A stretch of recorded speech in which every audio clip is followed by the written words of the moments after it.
بسم اللہ الرحمن الرحیم۔ آج بروز ہفتہ 16 مئی 2020 بمطابق 22 رمضان المبارک 1441 ہجری۔ آج جو ہمارا درس قرآن ہے وہ ہے سورۃ زخرف 25واں پارہ آیت نمبر 11۔ اعوذ باللہ من الشیطان الرجیم، بسم اللہ الرحمن الرحیم۔ والذی نزل من السماء ماء بقدر فأنشرنا به بلدة میتا كذلك تخرجون۔ والذی خلق الأزواج كلها وجعل لكم من الفلك والأنعام ما تركبون۔ صدق اللہ العظیم۔ والذی، اور اللہ وہ ذات ہے جس نے نزل اتارا من السماء آسمان سے ماء پانی بقدر ایک اندازے کے تحت، خاص مقدار کے تحت، فانشرنا پس ہم نے اگا دیے یا اس سے ہم نے زندہ کر دیا بھی اس پانی سے بلدتاً ایسی زمین کو، میتاً جو مردہ تھی، بنجر تھی، کذالک اسی طرح، تخرجون تم قبروں سے نکالے جاؤ گے۔ والذی، اللہ وہ ذات ہے جس نے خلق پیدا فرمائے، الازواج جوڑے، کلہا ہر چیز کے، وجعل اور بنائیں، لکم تمہارے لیے، من الفلکی کشتیاں، والانعام اور مویشی بنائے، ما جن پر ترکبون تم سواری کرتے ہو۔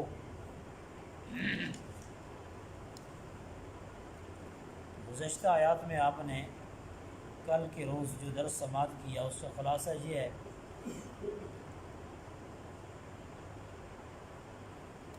اللہ رب العالمین نے حضور علیہ الصلاۃ والتسلیمات سے یہ بیان فرمایا کہ محبوب، اگر آپ ان کافروں سے سوال کریں اور پوچھیں کہ آسمانوں کو اور زمین کو پیدا کس نے کیا ہے، تخلیق کس نے کیا ہے، تو یہ کفار، یہ مشرکین یہ کہنے پر مجبور ہو جائیں گے کہ وہ کہیں گے کہ اس کو اس رب نے تخلیق فرمایا ہے جو غلبے والا بھی ہے اور علم والا بھی ہے، یعنی اللہ رب العالمین۔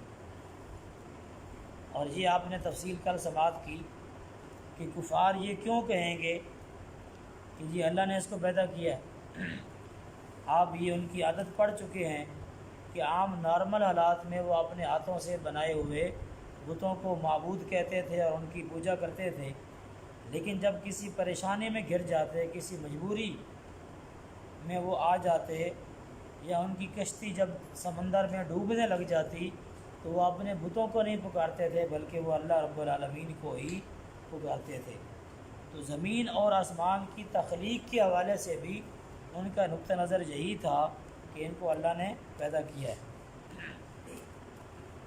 آپ نے آج کل کے جو کفار ہیں، آپ ان کی حالت پہ غور کریں تو وہ بھی اللہ کا نام لیتے ہیں، حتیٰ کہ ہندو بھی بعض اوقات اللہ کا نام لیتے ہیں اور وہ اللہ کو مانتے ہیں۔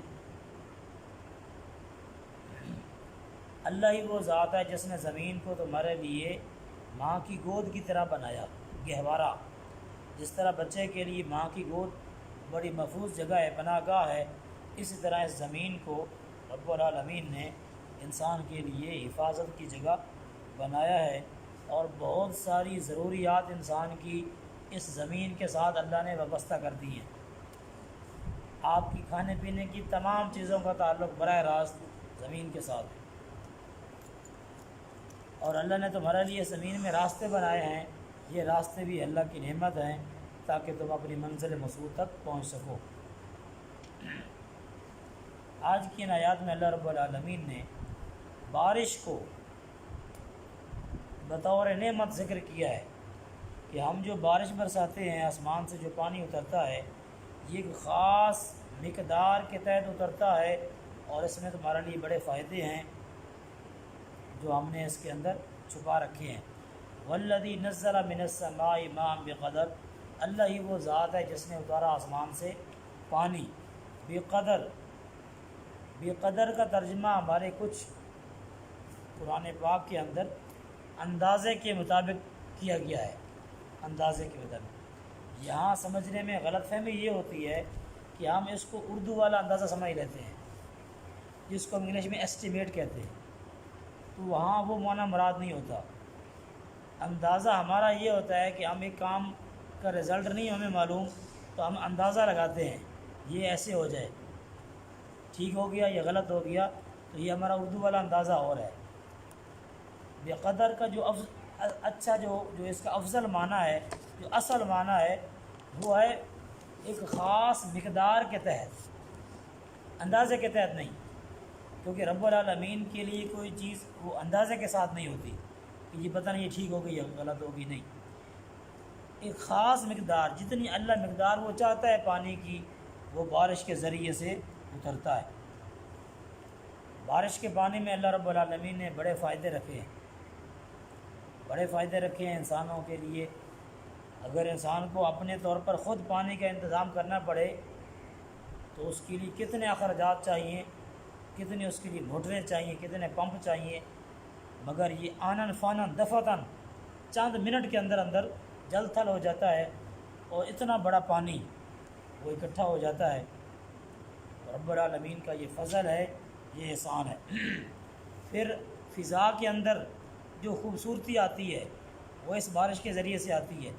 اس میں جو پارٹیکلز ہوتے ہیں نا مٹی کے، گرد و غبار کے، وہ سب ختم، گرد بیٹھ جاتی ہے، اور پودے، پھول، درخت چمکنے شروع ہو جاتے ہیں، ان کے اوپر مٹی دھل جاتی ہے، صاف ہو جاتے ہیں، اور پھر ہوا اتنی پاکیزہ اور اتنی خوشگوار ہو جاتی ہے کہ جب انسان اس ہوا میں سانس لیتا ہے تو اس کی طبیعت بھی حشاش بشاش ہو جاتی ہے۔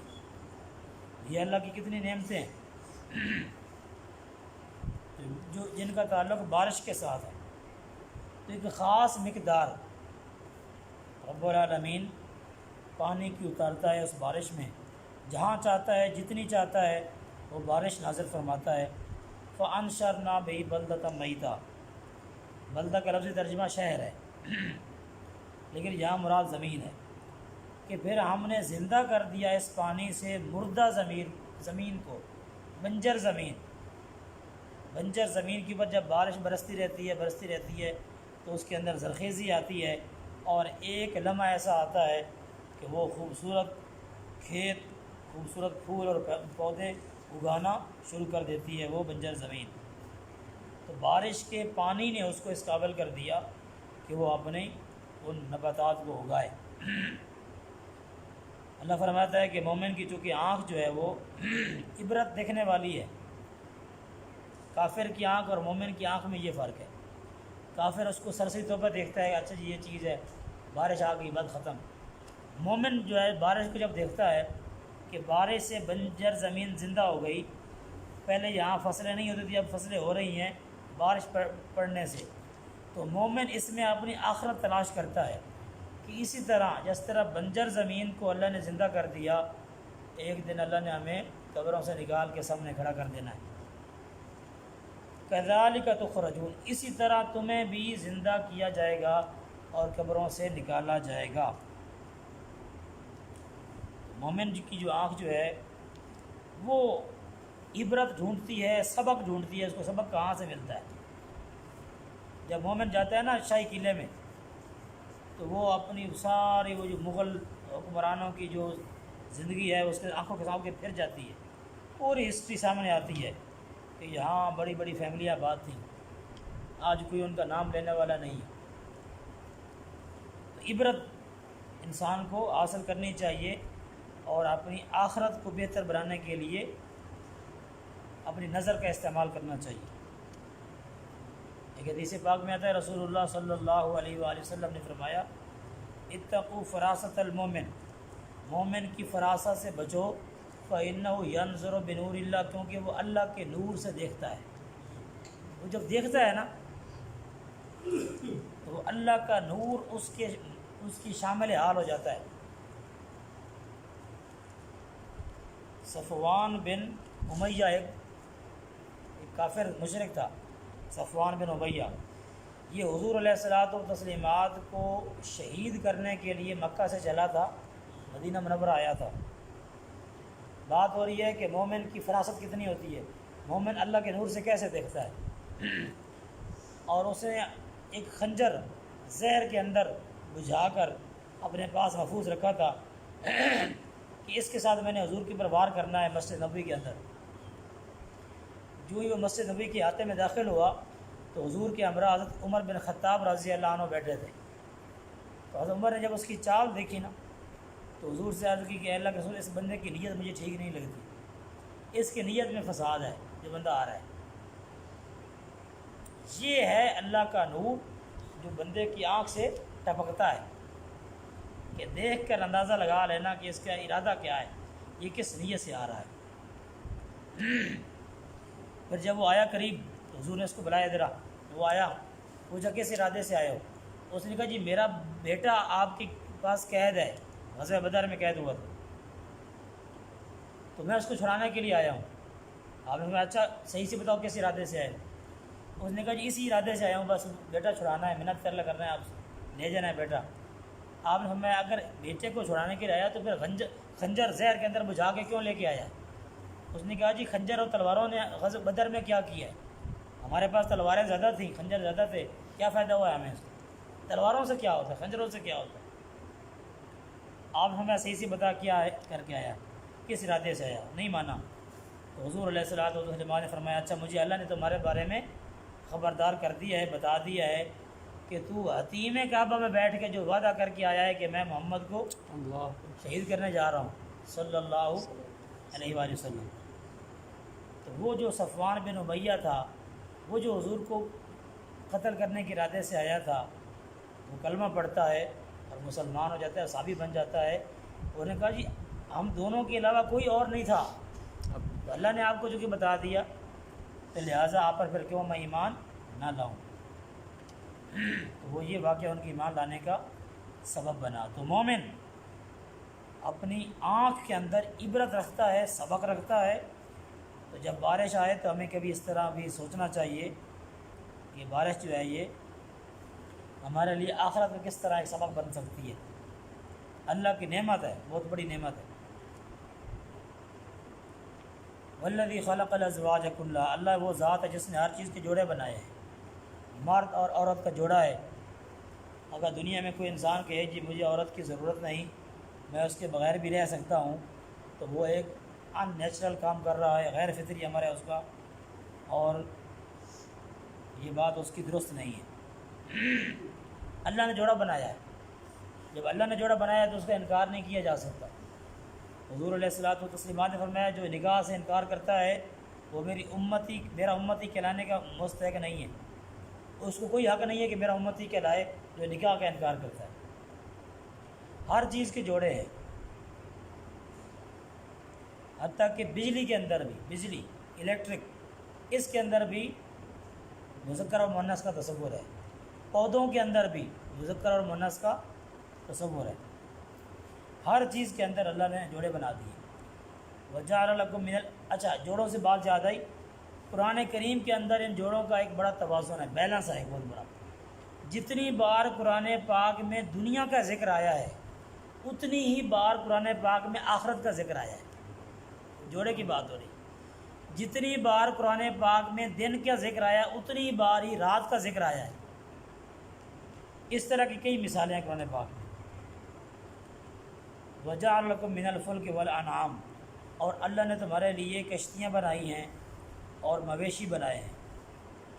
کشتیاں بنائی تو انسان نے ہیں، مگر ان کو جو عقل دی ہے، جو استطاعت دی ہے، جو سمجھ دی ہے، صلاحیت دی ہے، وہ اللہ نے دی ہے۔ حتیٰ کہ اسی عقل کے نتیجے میں انسان نے بڑے بڑے جہاز بھی بنا دیے۔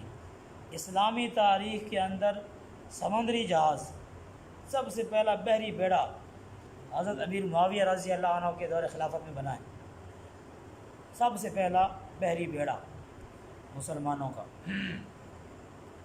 تو اللہ نے یہ بنایا، اللہ نے سمجھ دی، انسان نے بنایا، اور اللہ نے تمہارے لیے مویشی بنائے ہیں، جانور بنائے ہیں، ما ترکبون، جن پر تم سواری کرتے ہو۔ کچھ جانور ایسے ہیں جن پہ آپ سواری کرتے ہیں، کچھ جانور ایسے ہیں جن کا آپ گوشت کھاتے ہیں، کچھ جانور ایسے ہیں جن کا آپ دودھ پیتے ہیں۔ الغرض مختلف فائدے اللہ رب العالمین نے ان جانوروں کے اندر ہمارے لیے رکھ دیے۔ سواری کرنے میں کی جہاں تک بات ہے، اب تو وہ دور گزر گیا کہ گھوڑوں پہ سواری کی جائے، شوقیہ لوگ رکھتے ہیں، لیکن اب جو ہے انسان کو اللہ نے سمجھ دی، عقل تو انسان نے دی، اللہ نے دی ہے انسان کو، جس کے نتیجے میں وہ بڑی بڑی لگژریز گاڑیاں جو ہے وہ بنا رہا ہے اور اس میں ترقی کر رہا ہے۔ یہ سمجھ، یہ عقل، یہ صلاحیت اللہ کی عطا کردہ ہے، اس میں انسان کا اپنا کوئی کمال نہیں ہے۔ وہ چاہے تو یہ صلاحیت چھین لے، واپس لے لے، کوئی انسان اس کا کچھ کر نہیں سکتا۔ تو اللہ رب العالمین نے یہ نعمتیں بنائی ہیں، انہیں استعمال کرنا چاہیے، اور اگلی آیت میں کل اس کی وضاحت آئے گی کہ اللہ کا نام لینا چاہیے، اللہ کا شکر ادا کرنا چاہیے۔ آپ جو نعمت بھی استعمال کریں اللہ کا شکر ادا کریں، الحمدللہ، الحمدللہ کا ورد زبان پر جاری رہے، تو پھر یہ نعمت ہمارے لیے پریشانی کا سبب نہیں بنے گی۔ اگر ہم نعمتیں تو کھاتے رہیں، استعمال کرتے رہیں، اور اللہ کا نام ہی نہ لیں، اور ان نعمتوں کو اللہ کی طرف نسبت نہ کریں کہ یہ اللہ نے مجھے دی ہے، یہ نہ کہیں، بلکہ ہم کہیں جی میں نے تو اپنی محنت سے یہ سب کچھ حاصل کیا ہے، تو یہ وہ قارونی اور فرعونی سوچ ہے جس کا ہمیں خمیازہ بھگتنا پڑے گا۔ تو نعمتوں کا استعمال کرنا چاہیے اور اس کا شکر بجا لانا چاہیے۔ اللہ فرماتا ہے لئن شکرتم لازیدنکم، اگر تم نعمتوں کا شکر بجا لاتے رہو گے تو میری ذات ایسی ذات ہے کہ پھر میں ان نعمتوں میں اضافہ کرتا چلا جاؤں گا۔ اگر آپ اس پہ غور کریں نا کہ انبیاء علیہ السلام کو اللہ جو بھی نعمت عطا کرتا ہے وہ واپس نہیں لیتا۔ ایسا نہیں ہوا کہ اللہ نے کسی کو نبی بنایا، نبوت کی نعمت عطا کی، بعد میں اسے وہ نعمت چھین لی، ایسا نہیں کرتا۔ کیوں؟ اس لیے کہ انبیاء پوری امت میں، پوری انسانیت میں سب سے بڑے شاکر ہیں، شکر بجا لانے والے ہیں۔ جب وہ اللہ کی نعمتوں پر شکر بجا لاتے ہیں تو اللہ ان کی نعمتوں میں اور اضافہ کرتا ہے۔ تو ہمیں بھی چاہیے کہ ہم اللہ کی نعمتوں پر شکر بجا لائیں تاکہ ہماری نعمتوں میں اضافہ ہو۔ اللہ پاک ہم سب کو اس کی توفیق عطا فرمائے۔ اللہم صلی وسلم وبارک علی سیدنا و حبیبنا و شفیعنا محمد وبارک وسلم۔ یا رب العالمین ہم سب کا مل بیٹھنا، قرآن پاک پڑھنا، سننا، سیکھنا اپنی بارگاہ میں قبول فرما، قرآن پاک کی رحمت برکت نصیب فرما، ہمارے مسائل حل فرما، ہماری پریشانیاں دور فرما۔ یا رب العالمین جتنی بھی تو نے ہمیں نعمتوں سے نوازا ہے ان پر حقیقی معنوں میں شکر بجا لانے کی ہم سب کو توفیق عطا فرما۔ یا رب العالمین کفران نعمت سے محفوظ فرما۔ یا رب العالمین ہمیں صابر اور شاکر بن کر زندگی گزارنے کی توفیق عطا فرما، اچھے اخلاق نصیب فرما، برے اخلاق سے ہم سب کو محفوظ فرما۔ عبادات کے اندر ہمیں اپنی نیتوں کا قبلہ درست کرنے کی توفیق عطا فرما، اخلاص عطا فرما، ریاکاری اور دکھلاوے سے کامل حفاظت فرما۔